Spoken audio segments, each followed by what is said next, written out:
진짜로 사랑합니까, 여러분? 예. 어느 정도로 사랑하세요? 얼만큼 사랑하세요? 예? 이만큼 사랑하잖아요. 그래 요즘에는 이제 이렇게 머리 위에 손을 얹기도 하는데 저는 이거 쑥스러워서 잘 못하겠더라고요. 예. 뭐 올려서 사랑하는 것도 아니고 안 올린다고 사랑 안 하는 것도 아니죠. 또 어느 정도까지 사랑해야 됩니까? 내가 사랑합니다 그러는데 어느 정도까지 사랑한다는 얘기예요. 제 생각에 사랑합니다라고 할 때는 전제가 좀 있는 것 같아요. 그 다음 말이 있습니다. 사랑합니다. 내 마음에 들 때까지만. 그죠? 네, 사랑하는 게 내 마음에 들 때까지만 사랑하는 거예요. 또 사랑합니다. 내 마음에 드니까. 사랑할 만하니까 사랑하는 거예요. 여러분 이것은 진정한 사랑은 아닙니다. 이렇게 하는 것은 좋아한다 그러는 거예요. 내 마음에 들어서 사랑하고 또 사랑할 만한 구속이 있어서 사랑하고 당신이 나를 사랑하니까 나도 사랑합니다. 이건 좋아하는 거예요. 여러분 사랑하는 것과 좋아하는 것은 달라요. 사랑한다라는 것은 희생이 담겨져 있는 거예요. 뭐가 담겨져 있다고요? 희생. 사랑은 희생이에요. 사랑은 내가 당신을 위해서 희생합니다. 내가 당신을 사랑하기 때문에 손해도 감수하겠습니다. 그런 의미가 담겨져 있는 거예요. 여러분 제가 여기도 이제 여기 아빠들이 많이 있지만 딸 봐봅니다. 참 딸이 이쁘잖아요. 아들만 있는 분들은 참 죄송한데 딸이 얼마나 이쁜지 모릅니다. 제가 딸이 둘이 있는데 참 보면 볼수록 이쁜 거예요. 제가 얼마나 좋아하는지 몰라요. 여러분 제가 제 딸들을 좋아하지만 24시간 내내 좋아하는 건 아니에요. 365일 매일 좋아하지 않습니다. 이 녀석들이 참 좋아하지 않을 구석들이 종종 많이 보입니다. 그렇죠? 자기 방을 왜 그렇게 안 치우는지 모르겠어요. 제가 이거 허락받고 얘기해야 되는데 서로 둘이서 싸울 때도 있고요. 저희 집에는 통행금지 있습니다. 통행금지를 지 맘대로 어깁니다. 미워요 그럴 때. 여러분 자식이 미울 때가 있어요 없어요? 있어요? 자식인데? 네. 여러분도 마찬가지고 저도 밉지만 그 미움보다도 제 딸 자녀들 뭐 아들도 마찬가지입니다만 자녀들을 사랑하는 그 사랑이 더 큽니다. 미움보다 사랑이 큰 거예요. 그러니까 미움을 이기는 것이죠. 우리의 자녀들을 사랑한다라는 것은 아들아 내가 너를 위해서 희생하겠다 그런 말 아니에요? 희생하겠다. 내가 너를 위해서 내 목숨까지 바칠 수 있다라는 이러한 희생이 담겨져 있는 것입니다. 이 세상에 참 아름다운 것이 참 많이 있지 않습니까? 저는 그 중에서 가장 아름다운 것이 있다면 사랑이라고 생각을 해요. 여러분들 그렇게 동의하시나요? 네, 사랑처럼 아름다운 게 어디 있습니까? 사랑처럼 가치 있고 사랑처럼 귀한 게 어디 있습니까? 보통 우리가 먹는 게 남는 거라고 그러는데 여행 가면 사진 남는 거라고 그러는데 여러분 먹는 것도 없어지고 사진도 다 빛바라지만 우리가 사랑하면 그 사랑은 남게 될 줄로 믿습니다. 사랑이 이렇게 소중한데 제가 보니까 목회를 해보니까 사랑처럼 어려운 게 없는 것 같아요. 사랑하는 것처럼 어려운 게 없어요. 얼마나 사랑하는 게 어려운지 몰라요. 사랑해본 사람은 압니다. 사랑이 쉽다고요? 그렇지 않습니다. 그냥 몰라요. 에로스의 사랑을 하고 내가 사랑할 만한 사람 사랑하는 것은 쉬울 줄 몰라요. 그러나 참 나를 미워하고 이유 없이 나를 싫어하고 나에게 손해를 입히는 사람, 원수를 사랑한다. 그것은 정말 어려운 얘기입니다. 여러분, 왜 사랑하지 못하게 할까요? 왜 우리로 사랑하지 못하게 할까요? 여러 가지 원인이 있겠지만 그 중에 하나는 미움 때문이라고 생각해요. 사랑이 있을 때는 항상 미움이 공존합니다. 어쩌면 사랑과 미움은 손바닥과 손등과 같은 것 같아요. 솔직히 말해서 내가 미워한다라는 것은 그래도 여전히 일말에 사랑이 남아있다는 것 아니겠습니까? 여러분, 미움이라는 것은 보이지 않는 감옥틀과 같습니다. 감옥이에요, 감옥. 형틀입니다. 여러분 중에서 누군가 지금 미워하는 사람이 있는 분들은요, 그 감옥에 내가 스스로 갇히고 있는 거예요. 누가 감옥 보내지도 않았어요. 그런데 자기가 감옥을 만들어요. 그 감옥에 들어가는 거예요. 감옥이 얼마나 어둡습니까? 감옥이 얼마나 자유가 없습니까? 거기서 내가 스스로가 감옥에 갇혀서 수감자로 사는 거예요. 여러분, 미움은 이겨야 됩니다. 미움을 극복할 수 있어야 돼요. 영적 성장에서 중요한 것이 저는 이것이라고 생각해요. 사랑 없는 영적 성장은 가능하지 않습니다. 누가 영적 성장이 가장 많이 되는 사람인가? 누가 영적 성장을 가장 잘하는 사람인가? 사랑이 많은 사람이에요. 저는 우리 신일교회 모든 성도들이 사랑의 사람이 되기를 축원합니다. 정말 그렇게 되기를 축원합니다. 오늘 이 시간에 여러분의 미움이 변해서 사랑이 되기를 축원합니다. 사망에서 생명으로 옮겨져야 됩니다. 여러분, 여전히 내가 미움을 택한다면 여러분은 어둠 속에 있는 자들이에요. 사망 가운데 있는 자들입니다. 그러나 여러분이 오늘 사랑을 선택하고 사랑을 하게 된다면 사망에서 생명으로 옮겨지고 생명의 빛이 임하게 될 줄로 믿습니다. 여러분, 요한일서 오늘 이 본문이 바로 그걸 말씀하고 있죠. 오늘 본문을 보면 사랑과 미움이 같이 나와요. 여러분, 성경이 참 우리 인간을 너무 잘 알아는 거예요. 성경이니까 사랑만 있는 게 아니에요. 미움도 나옵니다. 먼저 사랑이 나오죠. 13절, 형제들아 세상이 너희를 미워하여도 이상히 여기지 말라. 저는 참 이 말씀이 위로가 됐어요. 왜냐하면 여기서 말하는 세상이라는 것은 악한 체제를 말하는 거예요. 이 세상의 악한 체제를 보면은 얼마나 교회를 위협하고 교회를 비난하는지 몰라요. 여러분이 아시는 대로 한국 교회가 오늘 세상에 그야말로 비난의 대상입니다. 참 제 입으로 말하기도 어려운 기독교를 뭐라고 얘기하지 않습니까? 막 화가 나요. 정말. 저는 목사로서 너무너무 마음에 분노가 일어납니다. 근데 오늘 말씀해 보니까 이상히 여기지 말라. 그 말은 무슨 말입니까? 당연하다라는 거예요. 세상이 우리를 미워하는 거 당연한 거죠. 왜? 주인이 달라서 그래요. 세상이 우리를 미워하는 것이 당연합니다. 왜? 믿지 않는 사람들은 우리 예수 믿는 사람은 이해를 못하는 거예요. 여러분 기억하십시오. 세상이 교회를 미워하고 세상이 우리를 미워할 때 여러분이 뭐 거기에 뭐 악플 달고 여러분들이 뭐 거기에 대해서 반응하고 쌍심 지키고 그럴 필요가 없어요. 한번 따라합시다. 세상이 우리를 미워하는 건 당연하다. 여러분 당연합니다. 당연하게 여겨야 돼요. 여러분 당연하게 할 뿐만 아니라 세상이 우리에 대해서 미워하고 교회에 대해서 공격할 때 우리 어떻게 됩니까? 그 세상 사람들을 사랑할 수 있게 되기를 바랍니다. 그게 그리스도인의 사인이에요. 내가 그리스도인을 어떻게 알 수 있느냐? 아무리 세상 사람들이 비난하고 세상 사람들이 공격하고 우리에 대해서 부정 그리고 아주 나쁜 얘기를 하더라도 그냥 사랑하는 거예요. 그들을 사랑하는 거예요. 14절에 보니까 우리는 그 형제를 사랑함으로 사망에서 옮겨 생명으로 돌아간 줄 알거냐. 여러분 이 14절 말씀은 약간의 오해를 불러일으킬 수 있는 말씀이에요. 잘 보십시오. 사망에서 생명으로 들어간 것이 구원이잖아요. 한마디로 말하면 영생이잖아요.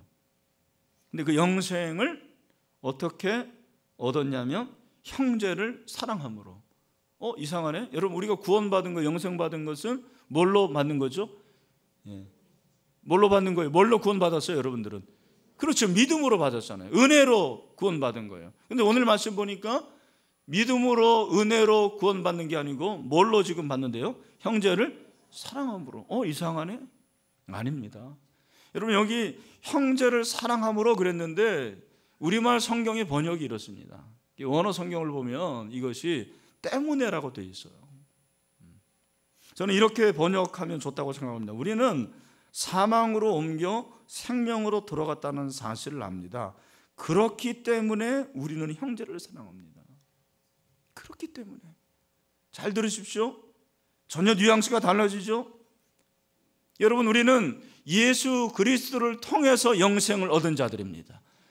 예수 그리스도를 통해서 영생을 얻은 저희들은 내가 예수 그리스도를 통해서 영생 받았다는 사실을 알기 때문에 그 사실을 안 우리들은 어떻게 되느냐? 형제를 사랑해야 된다는 거예요. 그게 그리스도인의 사인이에요. 그것이 표식이라는 것입니다. 이미 우리 시대의 지성 프란시스 셰퍼는 사랑은 그리스도인의 징표다라는 말을 했어요. 사랑은 뭐라고요? 그리스도인의 징표다. 그 말은 무슨 말입니까? 사랑하지 않는 사람은 그리스도인의 사인이 없는 거예요. 그 안에 영생이 있다고 하는데 그 영생의 징표가 나타나지 않는 것입니다. 심지어는 오늘 사도 요한은 뭐라고 그러냐면, 그렇게 형제를 사랑하지 않는 자, 구원받았지만 영생 얻었지만 형제를 사랑하지 않는 사람은 사망에 머물러 있대요. 여러분, 사망이 무엇입니까? 이 사망은 단절해요. 성경이 말하는 죽음은 단절입니다. 여러분, 잘 들으십시오. 여러분이 미움 가운데 있잖아요. 여러분이 형제를 사랑하지 않잖아요. 그러면 하나님과 단절이 된 거예요. 뿐만 아니라 형제와 단절이 되는 거예요. 여러분, 생각해 보세요. 내가 인생을 살아가는데 하나님과 단절하고 형제와 단절되고 어떻게 살아갑니까? 나는 사는 것 같지만 사는 게 아니에요. 그래서 죽음이라는 거예요. 자기 스스로 영적인 무덤을 파고 있는 거죠. 인생의 무덤을 파고 있는 거예요. 그 안에 들어가는 거예요. 여러분, 이 말씀이 우리에게 가르쳐주는 교훈이 무엇입니까? 다시 한번 묻습니다. 여러분, 예수 그리스도를 통해서 구원을 받으셨나요? 영생을 받으셨나요? 그러면 형제의 사랑으로 구원받은 표식을 나타낼 수 있게 되기를 주님의 이름으로 축원합니다. 요한의 사랑에 관해 말한 다음에 미움에 관해 말하는 것이 15절입니다. 그 형제를 미워하는 자마다, 살인하는 자니 살인하는 자마다 영생이 그 속에 거하지 아니하는 것을 너희가 아는 바라 그랬어요. 여러분, 한번 생각해 보십시오. 미움이 뭘까? 미움이 뭐죠? 미움은 사랑하지 않는 게 미움이죠. 미움이라는 것이 무엇입니까? 미움이라는 것은 꼴도 보기 싫은 게 미움이에요. 그죠? 미움이라는 것은 마음에 안 들고, 참 미움이라는 게 뭔지 모르지만 있어요. 있죠, 여러분. 미움이 신기한 거예요. 사랑만 있으면 좋겠는데 미움이 있는 거예요. 여러분, 이 미움이라는 것은 참 이게 아주 재미있는 녀석이에요. 그래서 내가 누군가를 미워하잖아요. 내가 누군가를 미워하면 그 사람만 미운 게 아니고 그 사람 주변의 것들이 다 미운 거예요. 그래서 그 사람이 가지고 있는 것도 미워지고 그 사람하고 만나는 사람도 미워지고, 참 신기한 거예요. 그래서 내가 누군가를 미워하잖아요. 그러면은 그 사람이 가지고 있는 거 다 싫어요. 그래서 괜히 그 사람 차도 한번 뻥 차보고,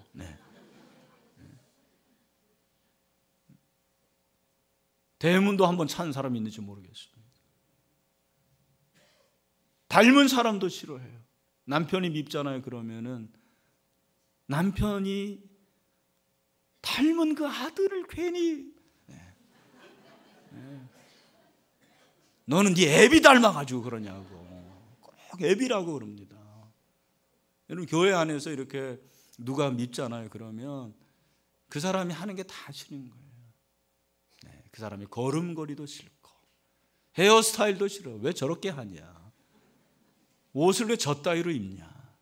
참 신기한 거예요. 여러분, 미움이라는 게 있습니다. 미움이 뭔지 아십니까? 미움이라는 것은 한번 따라합시다. 자기를 지키고 싶은 본성에서 나오는 분노. 여러분, 미움이라는 것은 철저하게 이기심에서 나온 분노예요. 기억하십시오. 내가 누구를 미워한다? 분노예요. 근데 이기심에서 나오는 거예요. 물론 상대방이 잘못할 수 있겠죠. 그러나 그거에 상관없이 내 스스로가 내 안에서 내면의 물을 끓이고 있는 거예요. 끓는 물에 비유하고 싶어요. 미움은 끓는 물과 같아서 내 속에서 미움이 가득하면 가득할수록 내가 화상을 입습니다. 그러니까 상처가 있어요. 미움이 많은 사람일수록 상처가 많은 거예요. 예. 교회 안에서도 누가 상처 많이 받느냐? 미움 많은 사람들, 남을 미워하는 사람들은 당연히 상처받게 돼 있습니다. 아무리 좋은 얘기를 하더라도 그걸 그대로 받아들이지 않습니다. 웃기고 있네, 놀고 있네, 너나 잘해라, 늘 이렇게 되는 거예요. 왜? 내가 그 물로 데이니까. 더 무서운 것은 그 물을 다른 사람에게 쏟아붓습니다. 그러면 그 물로 다른 사람을 또 화상을 입히는 거예요. 오늘 성경을 보면 여러분, 미움으로 가득한 사람은 사망에 거한다고 그랬죠. 뿐만 아니라 여러분, 오늘 말씀에 보니까 영생이 그 속에 거하지 않는다고 그랬어요. 정말 미워하는 사람은 영생이 거하지 않는다라는 말은 구원받지 못한다라는 말이에요. 여러분, 이것도 잘 해석을 해야 됩니다. 여러분, 여기서 영생이 거한다고 그랬는데 왜 거한다는 말을 썼냐면 미움으로 영생이 거하지 않는다라는 것은 한두 번 미워하는 게 아니에요. 습관적으로 미워하는 걸 말하는 거예요. 여러분, 솔직히 한번 물어봅시다. 여러분이 예수 믿는데도 불구하고 미워하는 사람이 있어요, 없어요? 있다고 하면 이상한 사람 거예요, 사실은. 그러나 현실은 반대입니다. 저에게도 미워한 사람이 생길 수 있고요, 여러분에게 생길 수 있어요. 그러한 감정이 하루 이틀 갈 수 있습니다. 어느 정도 갈 수 있습니다. 그러나 그 감정을 여러분의 습관으로 마치 그것이 내 것인 양, 그 미움이 마음에 가득한 사람은 영생에 거하는 사람이 아니라고 그랬어요. 그래서 그런 사람들은 늘 얼굴빛이 어둡습니다. 기쁨이 없습니다. 예수를 믿어도 즐거움이 없는 거예요. 생명의 빛이 없으니까. 여러분, 잘생기고 못생기고를 떠나는 게 아니에요. 그걸 말하는 게 아닙니다. 좋은 화장품 아무리 발라보십시오. 마음에 미움이 있는데 빛이 날까요? 아름다워질까요? 천만에요. 그렇지 않습니다. 여러분, 성경은 미움은 감정의 문제가 아니고 영적인 문제라고 말하는 거예요. 잘 들으십시오. 여러분, 미우게 하는 것은 어떤 사람일 수 있고 어떤 환경일 수 있고 어떤 사건입니다. 그러나 그것이 내 본성에 의해서 미워하지만 그 미움이 습관적으로 자리 잡는, 여기 그랬잖아요. 영생이 거하는 사람, 미움이 거하는 사람, 헬라어로 메노라고 그랬어요. 우리가 예수 안에서 사랑 안에 거해야 되는데 미움에 거한다는 것은 마귀 안에 거하는 거예요. 잘 들으십시오. 여러분, 마귀는 어떤 존재냐? 마귀는 거짓말하는 자예요. 마귀는 거짓말쟁이입니다. 마귀가 하는 거짓말 중에 제일 잘하는 거짓말, 무서운 거짓말이 있습니다. 그게 뭐냐면 하나님은 없다라는 거예요. 여러분, 하나님이 없다고 마귀가 얘기하지만 그것은 거짓 메시지입니다. 하나님은 지금도 살아 계십니다. 여러분, 하나님 지금도 살아 계십니다. 성령은 계속해서 하나님이 살아 계시다라는 거예요. 하나님이 지금도 우리와 함께 한다라는 거예요. 하나님이 이곳에 임하고 계십니다. 근데 여러분, 그러한 속임수에 넘어가는 분들은 사실은 신앙이 굉장히 얕은 거죠. 하나님이 없다고 하는데 정말 하나님 없는 것 같아. 하나님 계실까? 근데 여러분, 신앙이 어느 정도 깊은데도 불구하고 사단이 제일 많이 하는 거짓말이 뭔지 아십니까? 하나님은 사랑이 아니라는 거예요. 오늘 찬양대에서 불렀죠. 하나님은 어떤 분이라고 했어요? 사랑이시다. 여러분, 우리 찬양대 한번 물어봅시다. 하나님은 정말 사랑이십니까? 하나님은 사랑이세요? 그러니까 하나님이 사랑이니까 우리가 어떻게 하자라는 거예요? 서로 사랑하자. 여러분, 사단은 거짓말합니다. 아니야, 하나님은 사랑이 아니야. 하나님은 너를 사랑하지 않아. 너에게 하나님의 사랑을 받을 만한 구석이 뭐가 있냐? 하나님은 너를 사랑하지 않아. 뿐만 아니라 하나님이 너를 사랑하지 않는데 네가 뭐하러 힘들게 애쓰게 네 남편을 사랑하냐? 네 남편이 사람이냐? 네 남편이 인간의 탈을 쓴 늑대 아니야? 네 마음대로 해. 네 마음대로 미워해. 네 마음대로 증오해. 이게 마귀가 하는 거예요. 여러분, 오늘 저는 성령께서 여러분 안에 있는 사단의 그 괴계를 물리쳐 주시게 되기를 축원합니다. 축원합니다. 그렇게 되기를 예수의 이름으로 선포합니다.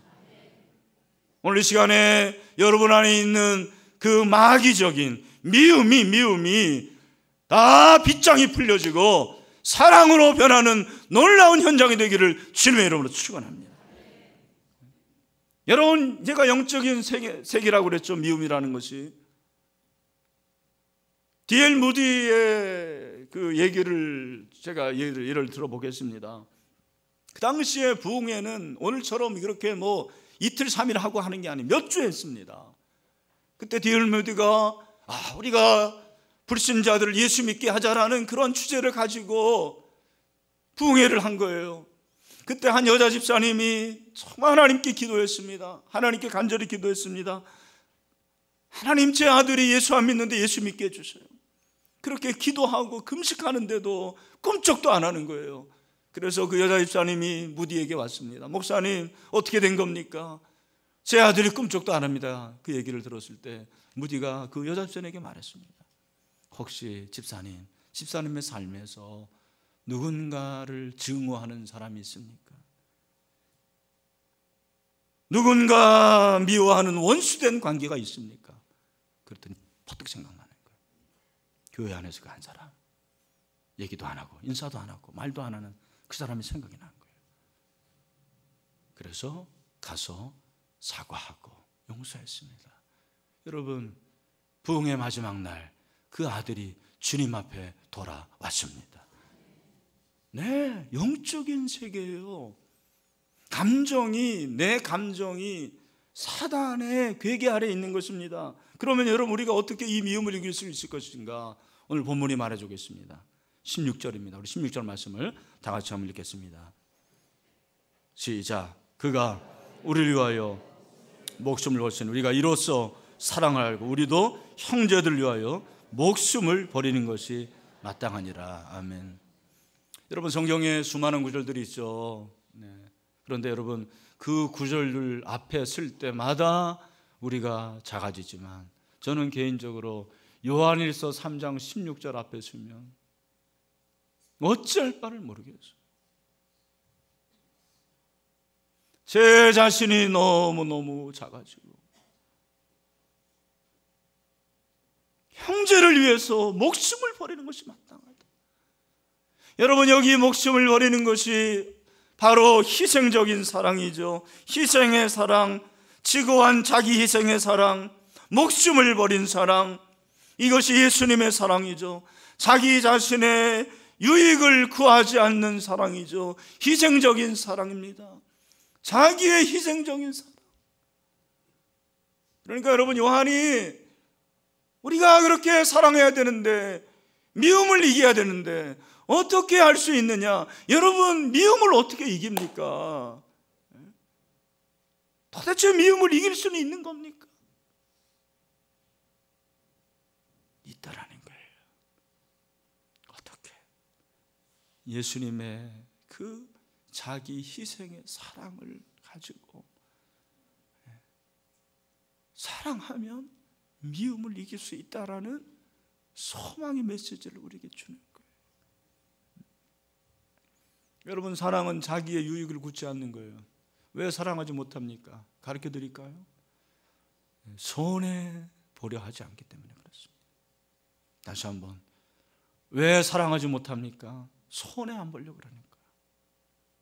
그러니까 미움이 가득한 사람일수록 아주 이기적인 사람이에요. 제가 말씀드립니다. 아주 이기적이고 이타적인 삶이 없어요. 다른 사람을 위해서 희생하고 내 자신의 자존심을 내려놓고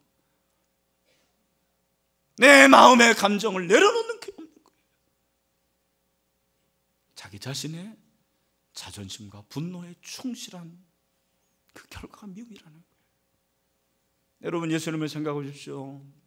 인자가 온 것은 섬김을 받으려 함이 아니라 도리어 섬기려 하고 자기 목숨을 많은 사람의 대속물로 주려 함이라고 그랬죠. 여기 대속물이 어려운 신학적인 용어입니다. 사실은 이 대속물을 다른 말로 하면 희생제물이에요. 희생양이라는 말 하잖아요. 희생양. 예수님이 희생양이 된 거예요. 예수님이 희생의 제물이 된 겁니다. 왜 그렇습니까? 우리를 사랑하기 때문에, 저와 여러분을 구하기 위해서 그렇게 희생제물로 십자가에서 죽으신 거예요. 구원의 은혜는 그렇게 말하면서 주님이 희생제물이 되셨는데 나는 희생제물이 되려 하지 않는 거예요. 왜? 손해 안 보려고. 이기적입니다. 예수 믿는 사람들이 너무 이기적이에요. 저는 이 부분에 대해서는 세상 사람들의 얘기가 맞다고 생각합니다. 목사들이 이기적입니다. 저도 이기적이고 교회도 이기적이고 성도들이 이기적이에요. 이거 바꿔야 돼요. 어떻게? 십자가의 사랑, 자기 희생으로 돌아가야 됩니다. 그럴 때 이 길이 정말 이길 수 있어요. 여러분, 선교가 이기적인 걸로 못하는 거예요. 여러분, 그 선교 헌금을 만약에 우리 교회 부채 갚는 데 사용하고 우리 교회 이렇게 리모델링하고 그리고 공간을 넓히는 데 사용하면 얼마나 좋겠습니까? 그러나 그것은 복음의 정신에 위배됩니다. 복음의 정신은 희생이에요. 선교사들이 희생하고 나가는 거예요. 우리가 희생하는 거예요. 물질을 희생하는 거예요. 시간을 희생하는 거예요. 왜? 그것이 복음이니까. 그것이 십자가의 정신이니까. 오늘 사랑하는 형제자매 여러분, 우리 가운데 있는 이 철저한 이기주의, 이기심이 십자가의 사랑으로 깨지는 이 시간이 되기를 간절히 소원합니다. 여러분, 이것은 마지막으로 용기가 필요한 거예요. 다 그런 마음이 있어요. 목사님, 저도 사랑하고 싶습니다. 저도 용서하고 싶습니다. 저도 미움을 이기고 싶습니다. 그러나 용기가 없는 거예요. 오늘 사도 요한은 말합니다. 18절에 자녀들아, 우리가 말과 혀로만 사랑하지 말고 행함과 진실함으로 하자고 그랬죠.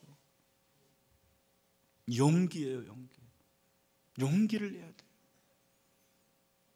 저는 이제 목회하면서 많은 성도들의 얘기를 들으니까 성도들의 삶이 어떤지를 어떻게 보면 가장 잘 아는 사람은 저는 목사라고 생각해요. 근데 제가 성도들의 얘기를 들을 때 참 이해하지 못하는 것 중에 하나가 뭐였냐면 형제끼리 서로 원수가 되는 거예요. 뭐 명절에 만나지도 않고 아예 왕래를 안 한다고 그러더라고요. 어떻게 한 배에서 나왔는데 형제들이 그럴 수가 있겠느냐. 이해가 안 갔어요. 그런데 몇 해 전에 저와 제 바로 밑에 여동생 사이에 참 위험한 때가 있었습니다. 저희가 3남매인데 제가 장남이고 딸 둘입니다. 제가 나쁜 아들이에요. 나쁜 오빠입니다. 제 바로 밑에 여동생은 참 효녀예요, 효녀. 제가 할 몫을 다 하는 거예요. 그러니 그 여동생의 눈에 비친 이 오빠가 목회만 하는 거예요, 목회만. 자기가 생각할 때는 부모를 좀 돌봐야 되는데, 제가 정말 그렇게 못할 때가 많고, 우리 부모님들 다 이해를 하세요. 장로님이고 권사님이 하니까. 아예 저한테 어떤 그 부담을 안 주려고 그러시는 거죠. 근데 제 아는 제 여동생이 저에 대해서 불만이 있는 걸 저도 알았어요. 이제 3년 전인가에 저희 아버님 생신이었는데 토요일 날 좀 같이 모이자. 그래서 우리 교회에서 가까이 모여야 되잖아요. 이거 제가 제일 좋잖아요. 멀면 안 되니까. 우리 그렇게 모입니다. 그래서 저에게 좀 음식점을 알아보라 해서 음식점을 알아봤어요. 그리고 음식을 먹었는데 그날따라 정말 음식이 맛없는 거예요. 너무 맛없는 거예요. 짜고. 제 생각에도 그랬어요. 저는 웬만하면 맛있다고 하는 사람인데, 근데 제 여동생이 계속 먹으면서 뭐 음식이 짜냐, 음식이 이 모양이냐, 이게 뭐냐 계속 얘기하는 거예요. 제가 참아야 되는데 그동안의 오해와 그동안의 모든 것들이 다 폭발이 된 거예요. 그럼 네가 알아서 정했지. 거기서 그냥 폭발이 되고 제 동생이 밖으로 나가더라고요. 한참 울고 들어오고. 그때 사실 위가 안 좋아가지고 제대로 먹지도 못하는데, 이제 부모님들이 수습을 해가지고 이제 대충 이제 이렇게 헤어졌습니다. 제가 보라, 야, 형제가 이렇게 해서 원수가 되는구나. 근데 이 녀석이 나한테 먼저 사과의 전화를 안 하는 거예요.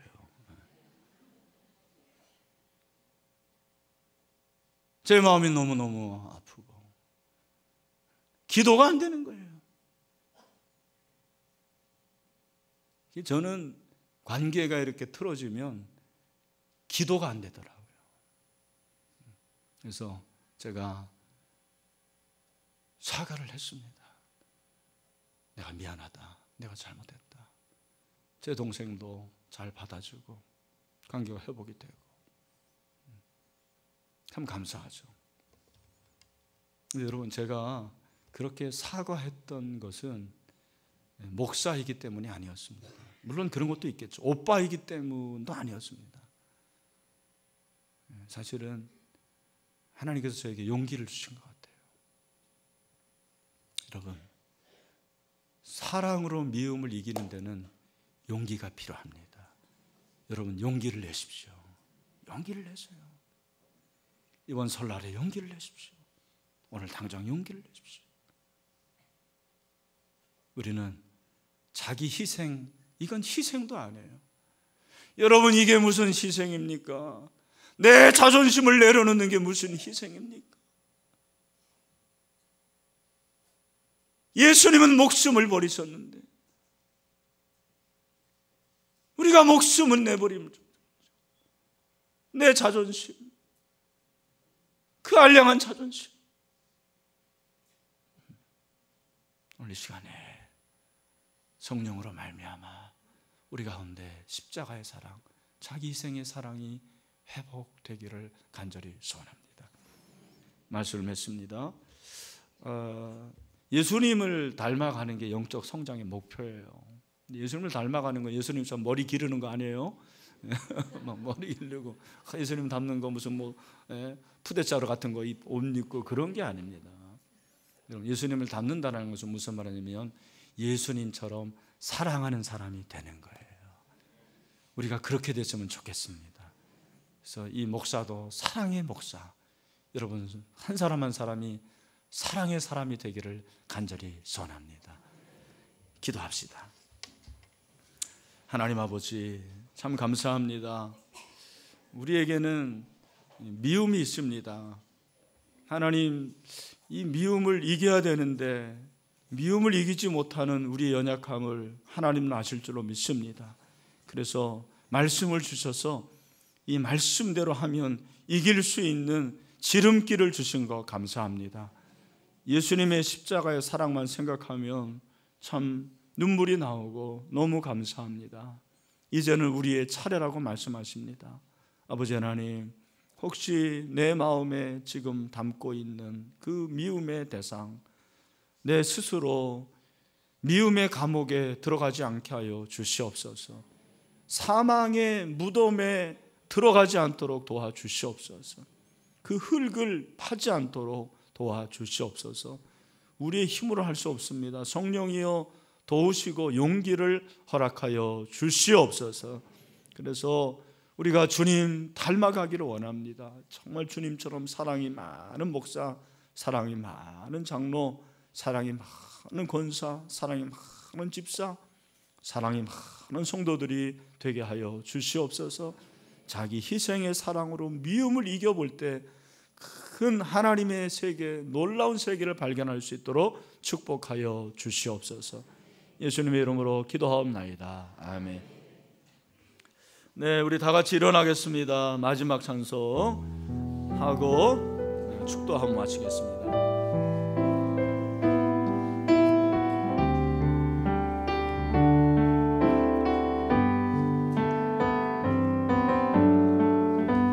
십자가 그 사랑